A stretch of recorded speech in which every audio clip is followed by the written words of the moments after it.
All right, we're looking at graphs of polynomial functions, and we're going to look for some patterns in these equations and graphs to help us graph any polynomial function. So we're going to look at the degree and the sign of the leading coefficient to start.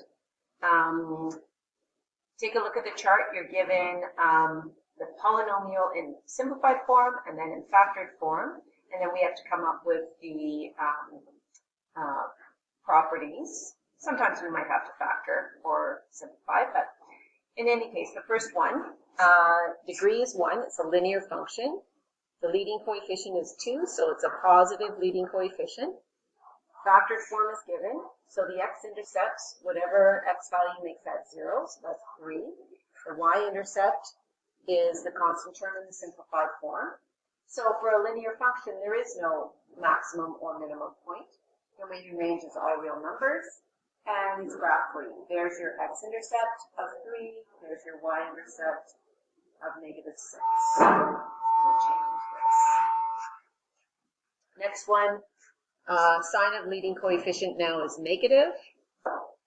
Factor, that's going to be -3 times x plus 4. So the x-intercepts just 1 and -4. Y-intercept is the constant term in the simplified, -12. Again, it's linear, so this is going to be the same. Domain and range is above. And then if we sketch this, -4, y-intercept, obviously we're not going to put a scale on it. It's a sketch, so that y-intercept is -12, this x-intercept is -4. So, degree 1. Positive leading coefficient, notice how the arrow is going up and to the right in the first one. Here, negative leading coefficient, notice how the arrow is going down and to the right. So that is a pattern that we're going to see if it continues. Quadratics here, degree 2 for the next 2. Leading coefficient, nothing there, which means it's a 1, which is positive. Okay, factored is given to you, so the x-intercepts are -2 and +4. Y-intercept is the constant term there. So relative min or max. You can graph this if you want to figure that out. So let's clear off. We'll go x squared minus 2x minus 8. We'll go on a standard screen. So it's got a minimum point. Okay, and second trace minimum, number 3, is to the left. So enter on that, then cursor to the right, enter on that, and enter. Minimum is at 1, -9. There's no maximum. Domain is all real numbers. Range depends on that minimum value. So actually, let me move that over there. So range equals. Okay, so if this is a minimum at 1, -9, so here, and then we're going to there and there.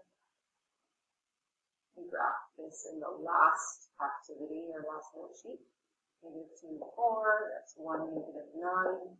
Okay, so the range is y greater than or equal to -9. Next one's quadratic with a negative leading coefficient. Factors, it's already done for you. So the x-intercepts here are +1/2, +3. Y-intercept is -3. And then you can graph this. Obviously, you can find the vertex algebraically, but we're just going to, this is to look for patterns, so we'll just use a calculator a little bit faster.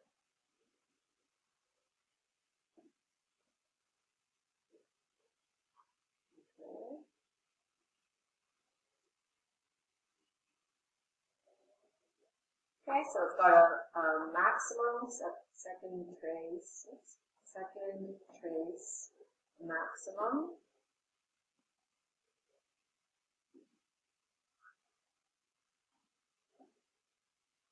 And that is 1.75, 3.125. 1.75, 3.125. Okay, no minimum. Domain is all real numbers. Range now, since it's opening down, we know that it's going to be y less than or equal to the y value at the vertex. So we've got a half and 3 and halfway in there. So here, y-intercept of -3, so something like that.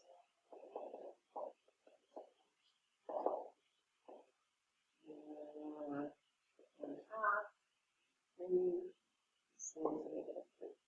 Okay, so now let's look. Positive leading coefficient. The graph is going up and to the right at the end. So the arrow is in the first quadrant, just like the positive leading coefficient for the linear function. Negative leading coefficient, and then this one is going down and to the right, same as the linear with the negative leading coefficient. So from this, we're seeing that with a positive leading coefficient, the graph ends in the first quadrant. With a negative leading coefficient, the graph ends in the fourth quadrant, going down and to the right. Now cubic, so this is a positive, okay, it's factored for you, so then -3, -1, 5/2 are your x-intercepts. Your y-intercept is -15. Graph this, and you'll see the shape of the cubic. So 2x cubed plus 3x squared minus 14x minus 15.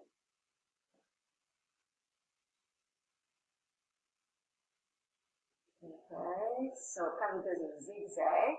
So it's got a local max and a local min, or relative max, relative min. So overall, this does not have a minimum or maximum, but relative to the points around it, there's a maximum and a minimum. So that's why the column is called relative max or relative min. And that's something you'll talk a lot about in calculus. So if you wanted to, we will need to see our minimum. So let's change our window. Let's go to a smaller y value, so say -20.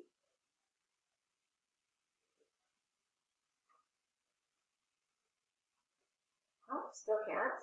So change again my window to maybe -30 for y min.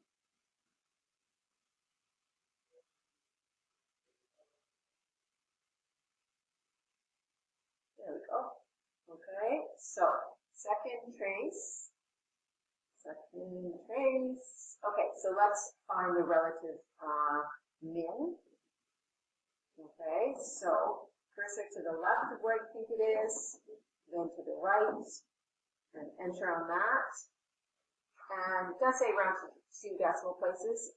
The last one was terminating, so I went to 3, but this would be 1.11 and -24.11. Okay, then my relative max. You want to go to the left of where you think it is, enter, to the right, enter, -2.11 and 9.11. Okay, so in this case, domain is all real numbers, always for a polynomial function. For a cubic, if you take a look at it, it's bottom left. Okay, quadrant 3 to quadrant 1. It is all real numbers, just like the linear function.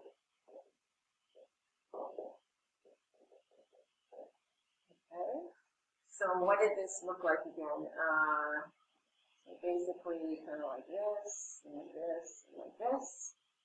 Okay, and so relative min was 1.11, -24.11.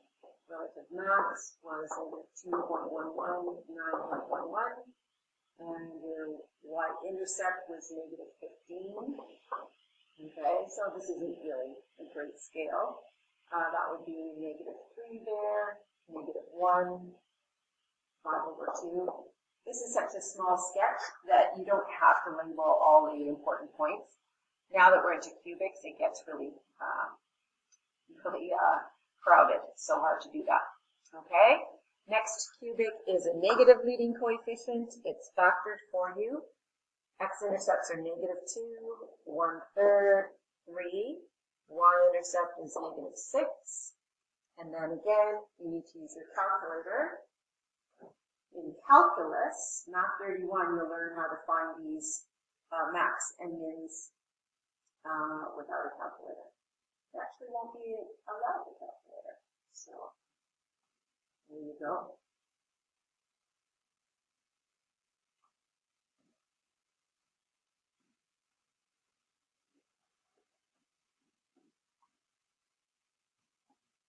Okay.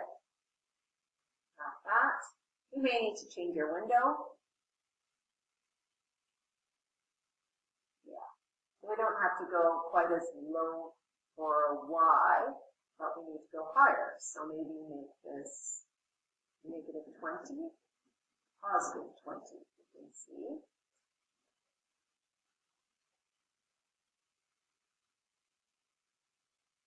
Yeah, it's safe. Okay, so second trace, let's go minimum. Okay, so we want a cursor to the left of where we think it is, and to the right, and enter. Okay, -1 and -16. And then we'll do max. To the left of where we think it is, enter. Right, enter, enter. And that's going to be 1.89 and 20.16. Okay, notice how it's starting in the second quadrant, ending in the fourth. So it's diagonal. So it's the same. Okay, so you can say same here. All right. And then when we check, when we sketch that, okay, it's going to go down like that. Okay, and I'm just going to leave it. I'm not going to label it. It's pretty busy. So what you want to look at here with the cubic now, with a positive leading coefficient, the arrow's going in quadrant 1 up and to the right. With the negative leading coefficient, it's going down and to the right into the fourth quadrant. It's an odd degree, so the arrows are in diagonal quadrants. So I call it disco moves because your arms are diagonal. So the arm here is starting in a diagonal quadrant where it's ending. Same thing here. Okay. If it's even degree, they're both opening down or both opening up. Okay. Next, degree 4. So here, that's a positive. That's a negative. We can kind of go through these pretty quickly. If there's a factor of x, then that's one of the x-intercepts is 0, and -4, -5/2, +2. They're not in order. I'm just putting them in order of the factors. Y-intercept, this one doesn't have a constant term, so that means the y-intercept is 0. Now these ones, we've given you the relative max or mins. In this case, so this is degree 4. So let's think about if we were plotting our x-intercepts, kind of like this and like this. So based on what we've learned, positive x-intercept is going to be going up and to the right. Okay, and then we have to zigzag through these. It is an even degree, so this is up and to the left. So it's really overall opening up. So now, in terms of our range, we have to look at these minimum points and look for the smallest value. So this is your smallest value. So now your y is going to be greater than or equal to -36.96. All numbers. Okay. So next one, negative. X-intercepts, -1/2, 1, 3, 4. y-intercept is 12. Again, the relative max and mins are given to you. So let's think about what this looks like. Negative a half is there, 1 is there, 3 is there, 4 is there.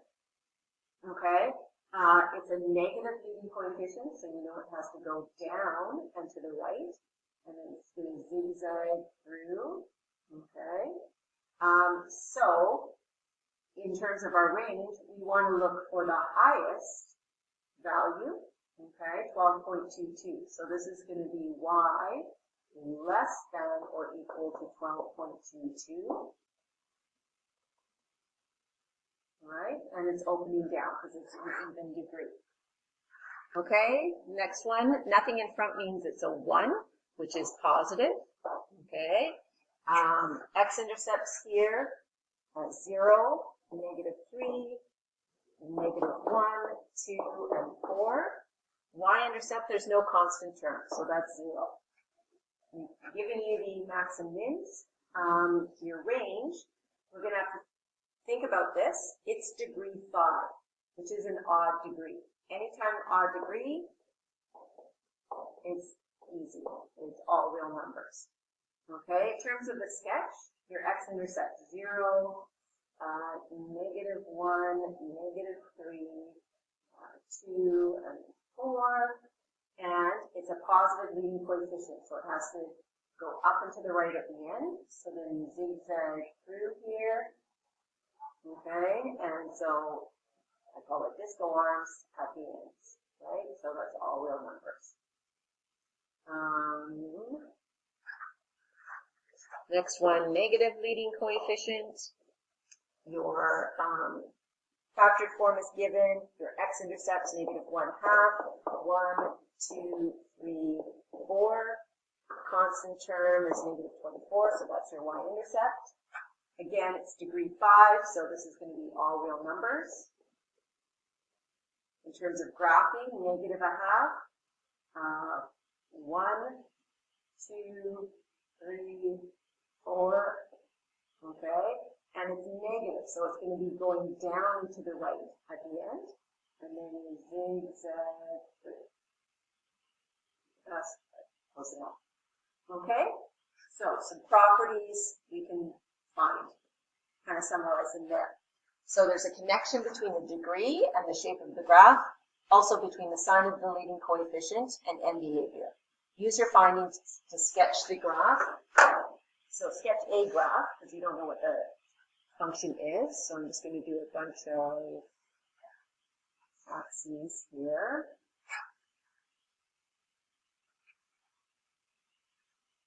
All right, so first one, degree 6 with positive leading coefficient. So we know it has to go up and to the right. And it's even degree, so this has to go up as well. So basically the arrows are in horizontal quadrants. And degree 6 means likely it's going to cross 6 times. Okay? So that would be one possible graph. We're going to learn more about the shape at the x-intercepts in the next lesson. But this is one possible graph for degree 6 positive leading coefficient. So degree 6 with negative leading coefficient, basically you're reflecting it in the x-axis. So we could have the same x-intercepts, could have different ones as well, but negative leading coefficient has to go down and to the right. Degree 6 means this goes down and to the left. So then zigzag, and there's a possibility. 1, 2, 3, 4, 5, 6. Degree 7, positive leading coefficient, has to go up there, but it's an odd degree, so it's got to go start from the bottom left. And so then you zigzag, 1, 2, 3, 4, 5, 6, 7, like that. 1, 2, 3, 4, 5, 6, 7. Okay, because all of those have this, the degree was the number of x-intercepts. Again, we're going to learn more about that, but for right now, degree will tell you the number of x-intercepts. And then negative here means those will be opposite quadrants. And then 1, 2, 3, 4, 5, 6, 7. There you go. Okay. So describe the relationship between the degree and the shape of the graph. So even degree,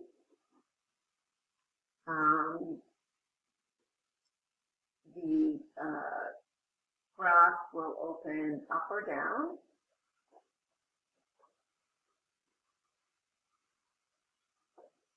So the ends are in horizontal quadrants.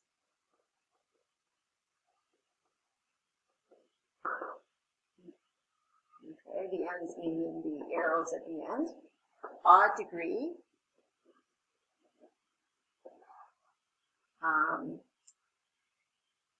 That means the ends are in diagonal quadrants.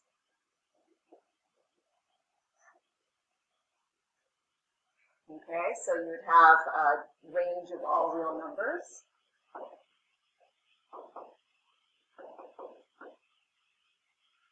Okay.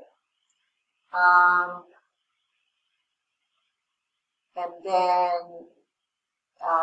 we could also talk about, it doesn't say to talk about the leading coefficient, but if A is greater than 0, then it ends in quadrant 1.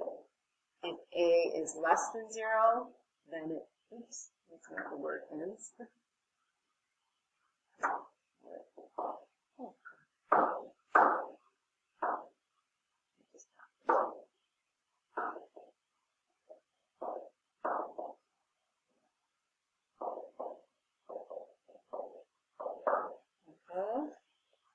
All right, this is where we're going to summarize that. So here, degree, if the degree is even and the sign of the leading coefficient is positive, then it starts going up in quadrant 2 and ends going up in quadrant 1.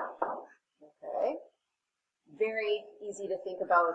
Our easiest even degree is a quadratic.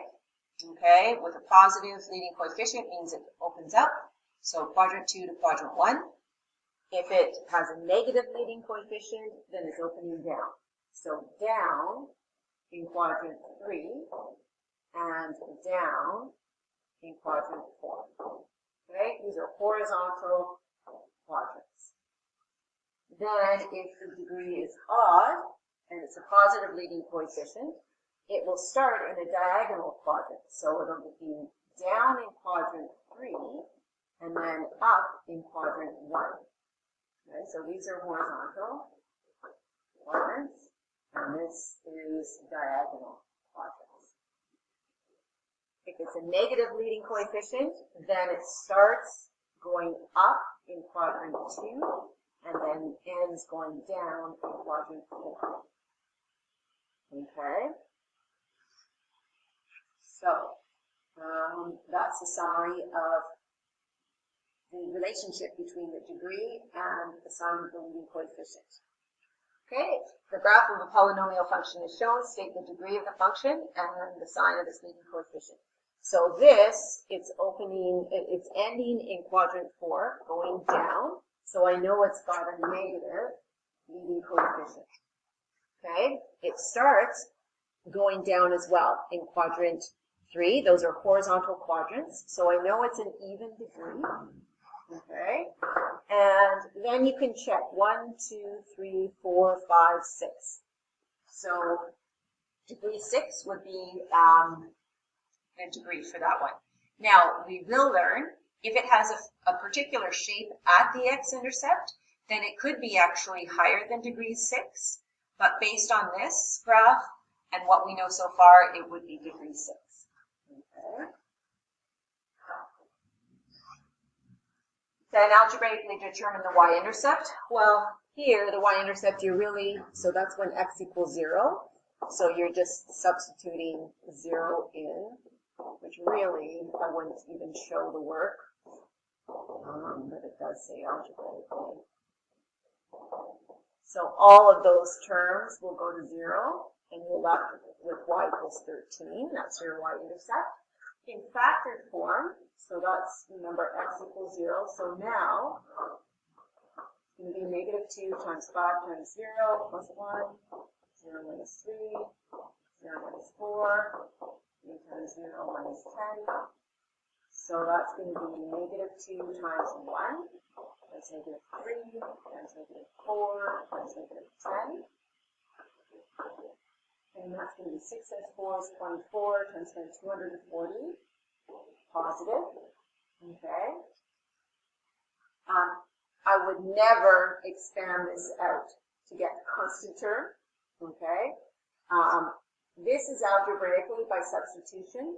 Really, all that you have to do is take a look at the constant term in each factor and multiply it by any constant outside, and that will give you your y-intercept. Okay.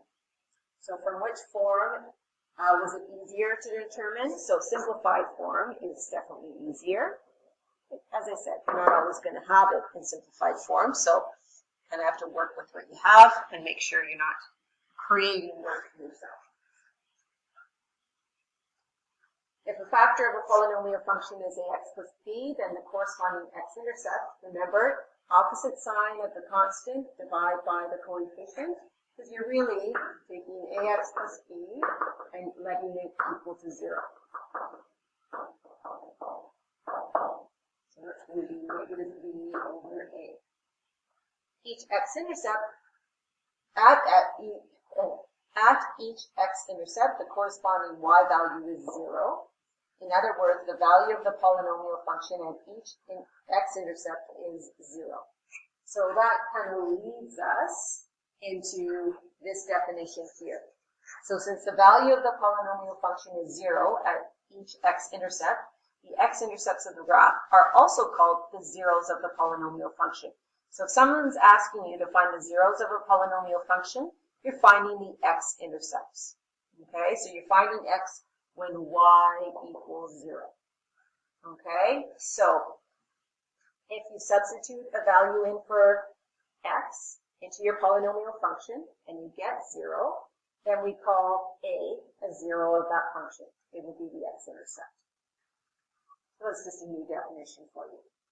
Okay, so now use your knowledge about factors, degree, and sign to complete the following table without a graphing calculator. So here, the degree, take a look, you're going to multiply x times x times x, so that's degree 3.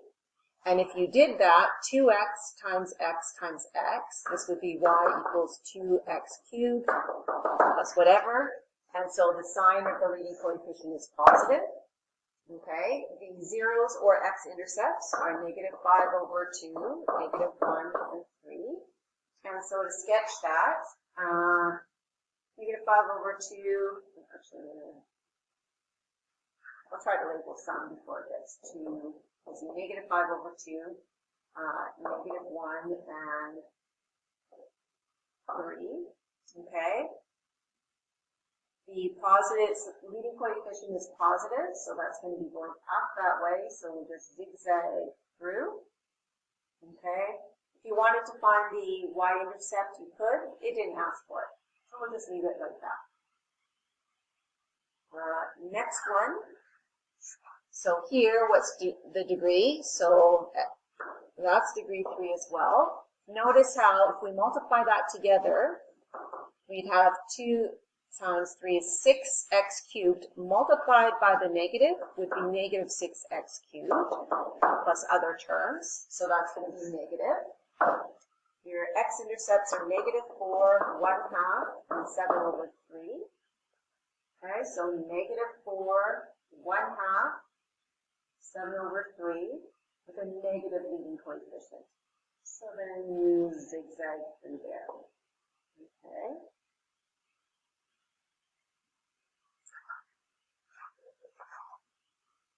Okay, that again is degree 3. That would be y equals 3x cubed plus something. So that's a positive leading coefficient. Your x-intercepts are 0, negative 5, 10 over 3. Okay, so negative 5, 0, 10 over 3. Positive leading coefficient.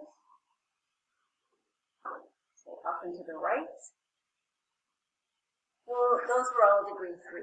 Now, this one is degree 4, because there's 4 factors with x to start. So 2x times 5x times x is 10x to the 4th. So that's degree 4, positive leading coefficient. Your x-intercept's negative 9 over 2, negative 2, 2/5, and 1.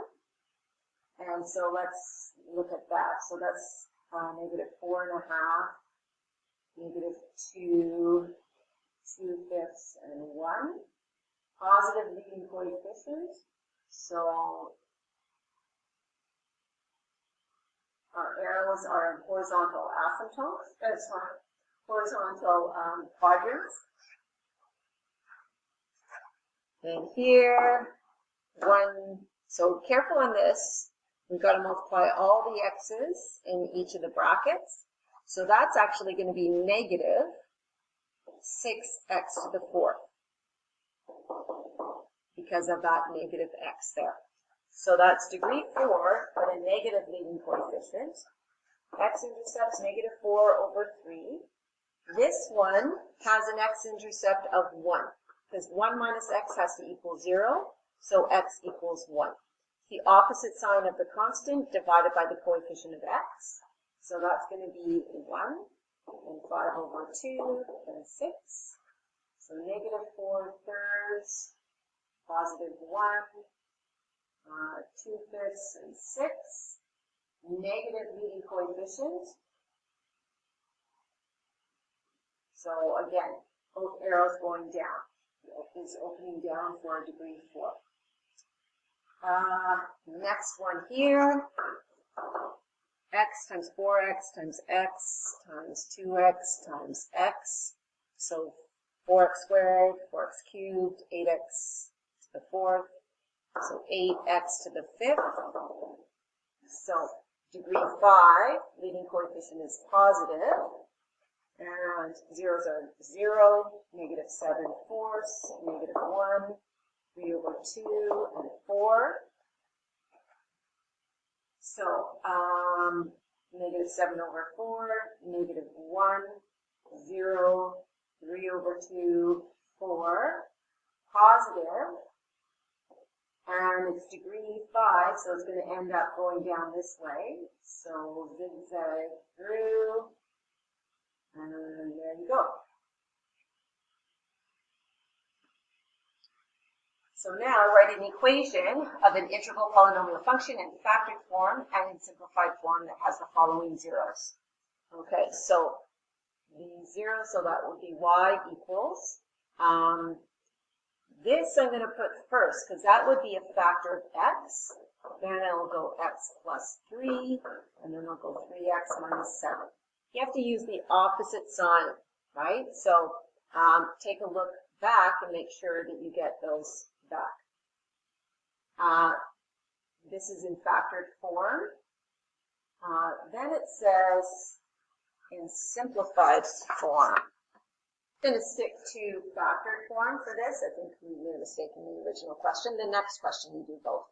So then this here, y equals, again there's a 0, so I'm going to put the x first.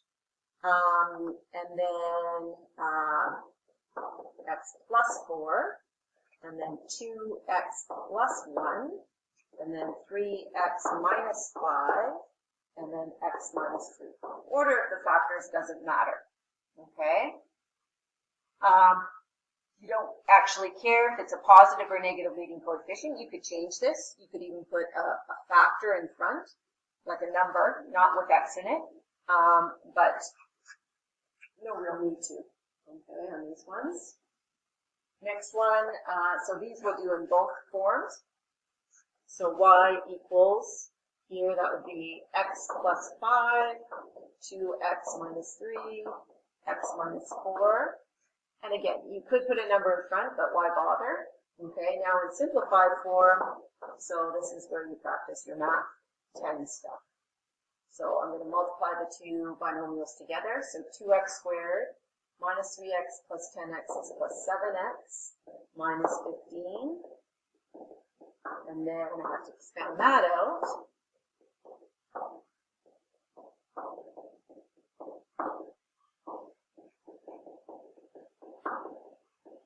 And collect my terms.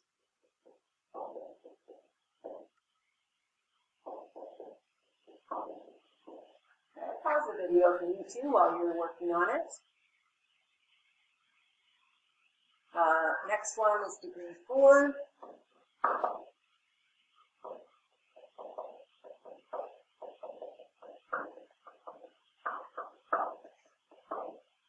Okay, and again, expanding, that's going to take a little bit of time. This is really practice from math 10, so I'm going to do these two together. I'm going to do these two together.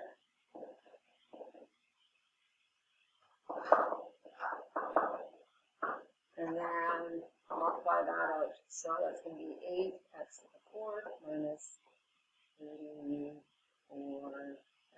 cubed plus 36x squared plus 28x cubed minus 17 times 7.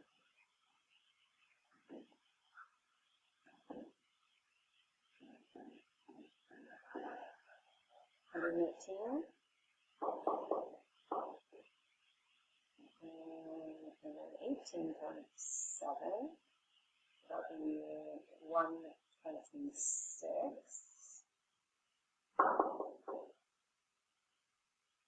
That's squared, 126x. And then plus 20x squared minus 85x plus 59. Okay. So negative 34 plus 28 is negative 6x cubed. 36. Minus 119 plus 20.